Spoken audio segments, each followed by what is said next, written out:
क्या आपको पता है जब माता सीता के स्वयंवर का आयोजन हुआ, लेकिन अयोध्या को उसमें बुलाया ही नहीं गया?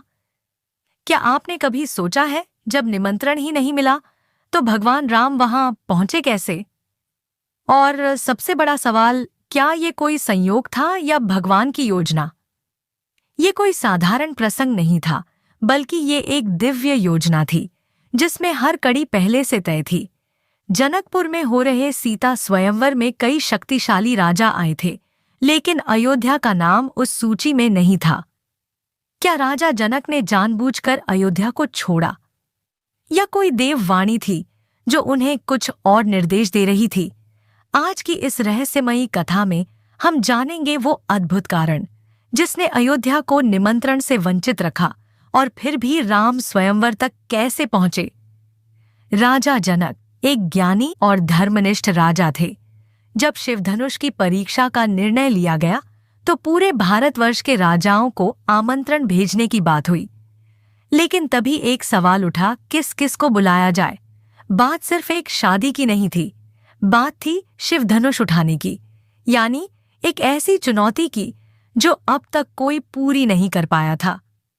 जनक सोच में पड़ गए, क्या सब राजाओं को बुलाना उचित होगा?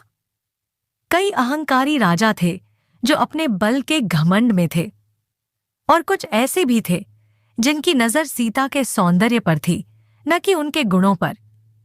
ऐसे में अयोध्या का क्या? अयोध्या तो रघुवंश की मर्यादा और धर्म का प्रतीक थी। लेकिन क्या जनक को पता था कि वहां कोई ऐसा है जो इस परीक्षा को पार कर सकता है? जनक के मन में एक द्वंद्व चल रहा था। क्या अयोध्या को बुलाना नियति के विरुद्ध होगा, या शायद कुछ ऐसा था जो उन्हें रोक रहा था? शिवधनुष कोई साधारण धनुष नहीं था। ये वही धनुष था जिसे भगवान शिव ने त्रिपुरासुर का वध करने के लिए धारण किया था। इतना भारी और दिव्य कि बड़े बड़े योद्धा उसे छूते ही रह जाते थे, उठाना तो दूर की बात थी। राजा जनक ने प्रतिज्ञा की थी, जो भी शिवधनुष को उठाकर उस पर प्रत्यंचा चढ़ा देगा, वही मेरी पुत्री सीता से विवाह करेगा। पर अब तक जितने भी राजा आए थे, सब शर्मिंदा होकर लौटे। राजा जनक की व्यथा बढ़ने लगी। उन्हें चिंता कि यदि कोई योग्य वर न आया तो क्या सीता का विवाह कभी हो पाएगा? इसी चिंता में उन्होंने कई राज्यों को निमंत्रण भेजना बंद कर दिया, क्योंकि अब यह स्वयंवर विवाह का कार्यक्रम न होकर एक असंभव युद्ध बन चुका था। अयोध्या को क्यों नहीं बुलाया गया? क्या जनक को लग रहा था कि वहां से कोई इस कार्य में सफल हो ही नहीं पाएगा, या फिर कोई दैवी संकेत उन्हें रोक रहा था? जब राजा जनक ने अयोध्या को निमंत्रण नहीं भेजा, तब भी नियति चुप नहीं थी, क्योंकि इस कथा के पर्दे के पीछे एक और चरित्र था, महर्षि विश्वामित्र। विश्वामित्र भगवान राम और लक्ष्मण को लेकर जनकपुर की ओर रवाना हुए, बहाने के रूप में ताड़का और मारीच के वध के लिए। लेकिन क्या वो सिर्फ एक बहाना था? दरअसल ये सारी योजना देवताओं और ऋषियों की लीला थी। वो जानते थे कि अगर राम स्वयंवर में नहीं पहुंचे तो ये धनुष कोई और नहीं उठा सकता, और यदि सीता का विवाह राम से नहीं हुआ तो रावण का अंत भी असंभव हो जाता। तो फिर क्या यह कहें कि विश्वामित्र ही निमंत्रण थे जो अयोध्या तक राम को लाए? राजा जनक भले न बुला पाए हों, लेकिन नियति ने रास्ता बना दिया, क्योंकि जब समय आता है तो ईश्वर को कोई नहीं रोक सकता। राम और लक्ष्मण महर्षि विश्वामित्र के साथ जनकपुर पहुंचे। न कोई दरबारी स्वागत, न कोई शाही बुलावा, फिर भी उन्होंने उस भूमि पर कदम रखा जहां नियति उन्हें ले जाना चाहती थी। जनकपुर नगरी उन्हें देख हैरान रह गई। दो राजकुमार जो साधारण वेश में थे, लेकिन मुख पर तेज था, चाल में मर्यादा थी और व्यवहार में तपस्वियों जैसी विनम्रता। राजा जनक ने राम को देखा तो मन में एक अद्भुत आकर्षण जागा। शिवधनुष तो अभी तक वैसे ही पड़ा था, न हिला था, न किसी की शक्ति चली थी। राजा जनक को लगा शायद इन्हीं के लिए ये धनुष अब तक टिका है। क्या यह वही राम थे जिनका नाम वे बचपन से ऋषियों के मुख से सुनते आए थे? क्या ये वही थे जिनके बिना धर्म का पुनर्स्थापन असंभव था? कोई निमंत्रण नहीं था, फिर भी राम वहीं थे जहां उन्हें होना चाहिए था, क्योंकि नियति का बुलावा निमंत्रण पत्र से नहीं, धर्म और समय की पुकार से आता है। स्वयंवर का दिन आया। राजा जनक की सभा में बड़े बड़े राजा उपस्थित थे, लेकिन सब असफल हो चुके थे। सभा में एक अजीब सी खामोशी थी, जैसे सबको इंतजार था किसी विशेष के आने का। तभी विश्वामित्र बोले, राम, अब तुम्हारा समय आ गया है। राम उठे, सभा में चले और हाथ में शिवधनुष को उठाया। ना कोई प्रयास, ना कोई संघर्ष, धनुष यूं उठ गया जैसे वर्षों से उसी के स्पर्श की प्रतीक्षा कर रहा हो। और फिर एक गगनभेदी ध्वनि हुई, शिवधनुष टूट गया। सारी सभा हिल उठी। राजा जनक स्तब्ध रह गए। उन्हें अब उत्तर मिल चुका था, अयोध्या को निमंत्रण क्यों नहीं भेजा गया, क्योंकि जिसे बुलाना था उसे तो देवताओं ने पहले ही आमंत्रित कर लिया था। जनक समझ गए राम के बिना सीता का स्वयंवर संभव ही नहीं था। शायद इसी कारण उन्होंने अयोध्या को नहीं बुलाया, क्योंकि नियति स्वयं उन्हें वहां लाने वाली थी। जब राम ने शिवधनुष को तोड़ा तो सभा में सन्नाटा छा गया, और उस सन्नाटे में जो सबसे ज्यादा भावुक थे वो थे राजा जनक। उनकी आंखें भर आईं। वो वर्षों से एक ऐसे वर की प्रतीक्षा कर रहे थे जो न सिर्फ शक्ति में श्रेष्ठ हो, बल्कि धर्म, मर्यादा और करुणा में भी महान हो। आज वो सामने खड़ा था, और वो भी बिना बुलाए।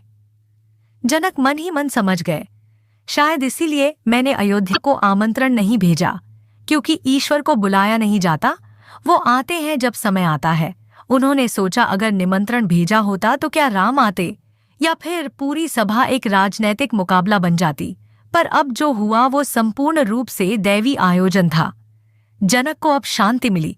उन्होंने ना सिर्फ सीता के लिए योग्य वर पाया, बल्कि अपने मन के संदेह और द्वंद्व का अंत भी। शिवधनुष टूट चुका था, और अब सभा में सिर्फ एक ही बात बाकी थी, सीता का वरमाला लेकर राम के गले में डालना। जनक ने सभा को संबोधित किया, अब कोई शंका नहीं बची, यही मेरे पुत्री के लिए योग्य वर है। और फिर वो दृश्य आया जो सिर्फ प्रेम या विवाह नहीं था, वो था धरती और धर्म का मिलन, नारी और पुरुष के संपूर्ण संतुलन का प्रतीक। सीता, जिनका जन्म धरती से हुआ था, और राम, जो धर्म के प्रतीक थे, उनका मिलन केवल एक दंपति का नहीं, बल्कि राम राज्य की नींव थी। सभा में बैठे सभी ऋषि, देवता और राजा सबने इस दृश्य को नतमस्तक होकर देखा, क्योंकि ये विवाह निमंत्रण से नहीं, नियति के संकल्प से संपन्न हो रहा था। राजा जनक मुस्कुरा रहे थे। उन्होंने न बुलाकर भी सबसे सही बुलावा दिया था। अब सवाल ये उठता है, क्या अयोध्या को निमंत्रण नहीं भेजना एक भूल थी, या फिर यही सबसे बड़ा संकेत था कि ईश्वर को बुलाना नहीं पड़ता, वो स्वयं प्रकट होते हैं जब समय आता है। राजा जनक ने जानबूझकर अयोध्या को आमंत्रण नहीं भेजा, या नहीं, यह तो रहस्य ही रहेगा। लेकिन जो घटा वो बता गया कि जब कर्म और धर्म साथ चलते हैं, तब ईश्वर स्वयं मार्ग बनाते हैं। विश्वामित्र, जो स्वयं एक ब्रह्मर्षि थे, वही निमंत्रण बनकर राम को जनकपुर लाए। सीता, जो मां धरती की कन्या थीं, वो उसी योग्य पुरुष की प्रतीक्षा कर रही थीं, जिसे कोई बुलावा नहीं, सिर्फ मर्यादा और धर्म खींच लाते हैं। तो क्या ये सिर्फ एक कथा है, या फिर ये हमें सिखाती है कि सच्चे कार्यों के लिए कोई आमंत्रण नहीं चाहिए? जो सही है वो अपने समय पर अपने स्थान पर पहुंच ही जाता है। तो मित्रों, हमने जाना कि राम को सीता स्वयंवर का निमंत्रण नहीं मिला, फिर भी वो वहां पहुंचे, शिवधनुष उठाया, तोड़ा, और जनकपुरी में धर्म की गूंज गूंज उठी। इसमें सबसे बड़ी बात यह थी कि जहां मनुष्य की योजना समाप्त होती है, वहीं से ईश्वर की लीला शुरू होती है। राजा जनक ने शायद निमंत्रण न भेजकर कोई गलती नहीं की, बल्कि ईश्वर की योजना में भागीदार बन गए। इस कथा का संदेश आज भी उतना ही प्रासंगिक है। जो तुम्हारा है वो बिना बुलाए भी आएगा, और जो नियति ने लिखा है उसे कोई टाल नहीं सकता।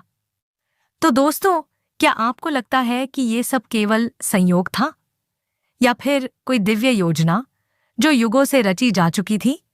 कमेंट में जरूर बताइए। क्या नियति को बुलावा देना पड़ता है? अगर आपको ये कथा अच्छी लगी हो तो लाइक करें, कमेंट में अपनी राय बताएं और ऐसे ही अद्भुत धार्मिक रहस्यों के लिए चैनल को सब्सक्राइब करें। बेल आइकन दबाना न भूलें। धन्यवाद। जय श्री राम।